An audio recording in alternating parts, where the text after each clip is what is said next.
আসসালামু আলাইকুম রহমতুল্লাহি বারাকাতুহু। একজন পেশাদারের গল্প। আপনাদের সাথে একটা গল্প ভাগ করে নেই। একজন পেশাদার ব্যক্তির গল্প। তিনি সমাজের গুরুত্বপূর্ণ পেশায় জীবন ধারণ করেন। একবার আমাদের মসজিদে তার পেশা অনুযায়ী একটা জরুরি কাজ দেখা দিল। অনেকবার অনুরোধ করার পরে তিনি অবশেষে এলেন। তিনি জন্মসূত্রে মুসলিম। ঈদের নামাজ সহ অন্যান্য গুরুত্বপূর্ণ নামাজে তাকে আমরা দেখতে পাই। সেদিনও তিনি এবং তার সহকারী ঠিক আসরের নামাজের সময় উপস্থিত হলেন। তার যে কাজ, সেই কাজটিতে বিশেষ যন্ত্র ব্যবহার করতে হতো, যার ফলে প্রচন্ড শব্দ সৃষ্টি হতো, মসজিদের ভেতরের পরিবেশ নোংরা হতো। কাজটাই এমন, হইলে কিছু করার নেই, এটাই স্বাভাবিক।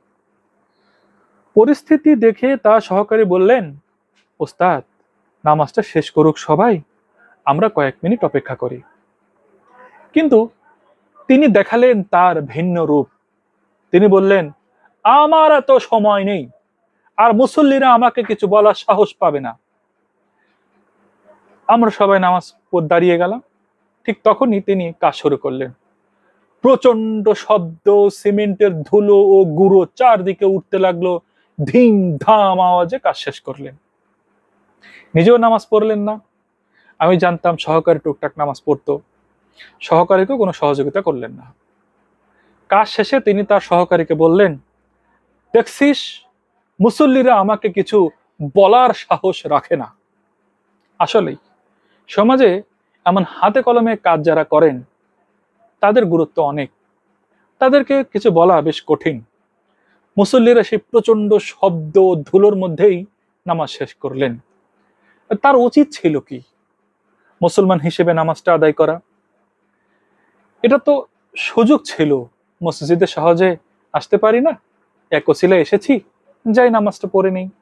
অথবা নামাজ নাই বা পড়লেন, কিন্তু যারা নামাজ পড়ছিলেন তাদেরকে অন্তত সম্মান দেওয়া উচিত ছিল।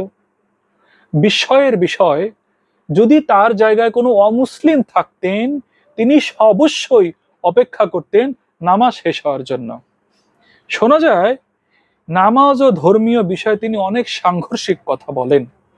যাই হোক, সেদিন তিনি এত তাড়াহুড়া করলেন, অথচ কাজ শেষে তিনি ঠিকই আড্ডা দিলেন, ঠিকই ঘুরে বেড়ালেন। একজন মানুষের অন্তর কতটা কঠিন হলে এমন একটা ঘটনা, এমন একটা গল্প তার দ্বারা সৃষ্টি হতে পারে, যে গল্পটি আজকে আপনাদের সামনে বলতে বাধ্য হচ্ছি। তাহলে আমরা কি করতে পারি? আমরা আসলে তার জন্য দোয়া করতে পারি।